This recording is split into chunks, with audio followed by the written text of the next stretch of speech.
Kaya, reflections lang on the conference, definitely medyo restrictive na nangyari. Ikaw, ano sabi mo? Nahihirap din magsabi ng mga excuse but siguro we had this conference, we had a few games na wala kaming import. It's very very hard for us. Like, we rely so much kay Benji in terms of yung presence sa loob, yung energy, yung rebounding at the defense.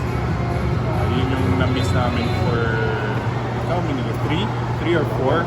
There's one game na hindi siya nakalaro. So I guess that's one reason. I think we should also be better in terms of yung team chemistry. Medyo alam naman natin may mga nadagdag sa aming mga players.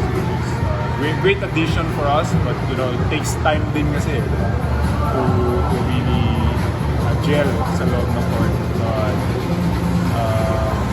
what happened ngayon, addition, it's great naman. Okay naman yung yung pagpasok nila.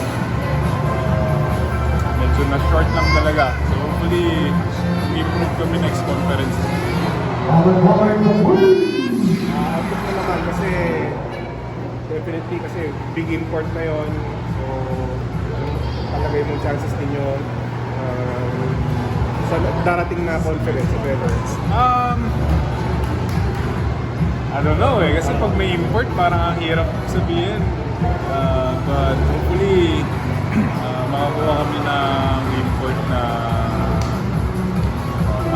for sure makakatulong sa amin yung ganun ka lang kasi parang every game talo kami sa rebounds So yun yung namin, yung isang weakness din talaga yung team namin. We have flexible wings, mga malalaking wings, pero yung bigs namin 6'5", 6'4". So medyo doon isang department na nahirapan. Sana yung makukuha namin yung board. Yung tanong nadala sa hospital daw. Oo nga yeah. Tinamaan ko. Natamaan. Pero hindi naman sadya. We're good friends ni Calvin. Alam naman yan. Parang masalaan niya.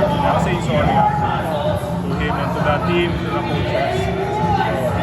Pero playoffs pa naman. Pero I'm sure makakalaro naman siya. Yeah.